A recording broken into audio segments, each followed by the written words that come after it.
Now dive through the keyhole, Scott. You charge big, you dive small, then you emerge big.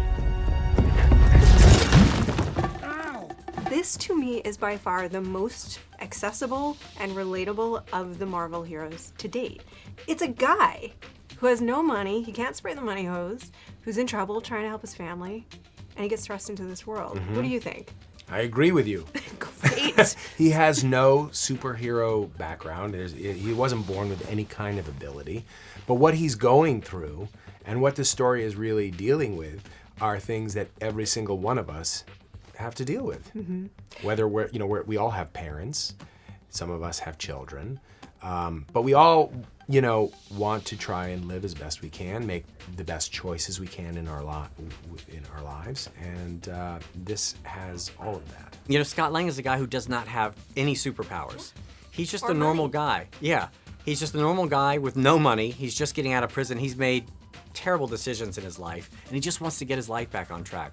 And then he sort of comes into contact with this suit and gets sucked into this larger Marvel world. But, we always talked about Scott Lang being this sort of street-level character. And the great thing about having Rudd play Scott Lang is that he kind of has the same reactions to these situations that you or I might have. Yeah. The idea of shrinking, or even more like being able to control ants, is so weird. And Rudd reacts to it the way we all would. And that, I think, is what's fun and relatable about it. In one sense, we're getting small.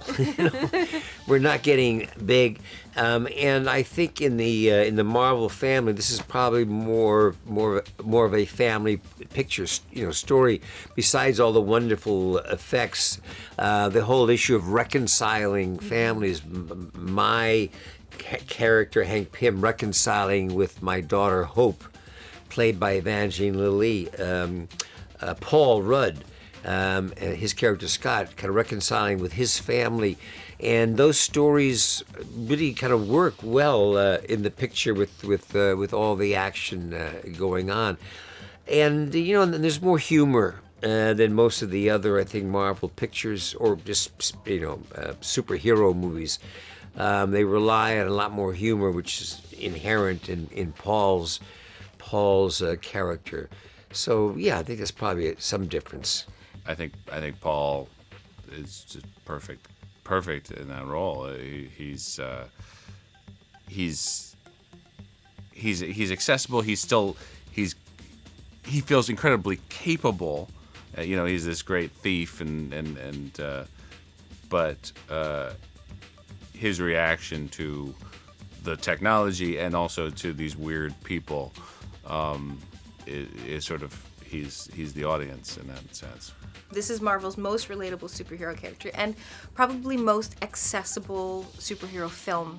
I've heard a journalist tell me today, which I thought was really true, that sometimes in Marvel films, because the world is so elaborate, that if you don't follow it closely, there are moments in the film where you might feel a little bit uncertain as to, wait, what's going on, or who is that? And there's just none of that in this film. It's an origin story, it's a family story, it's a redemption story. It's really emotional, and it's really anchored in the characters as opposed to anchored in the action.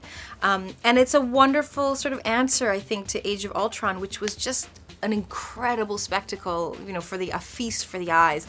And I feel like this one, as much as the CGI is out of this world and the microverse with the ants is super, super cool, really what carries this film and makes it so special is the heart and the emotion. And I would challenge anybody to see this movie without shedding a little tear.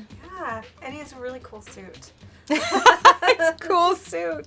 I know I'm biased in this, but I truly believe that this is the coolest suit of any of them.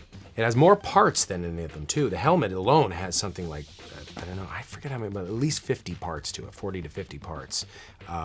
There's wires and all sorts of stuff going through the suit. It's awesome.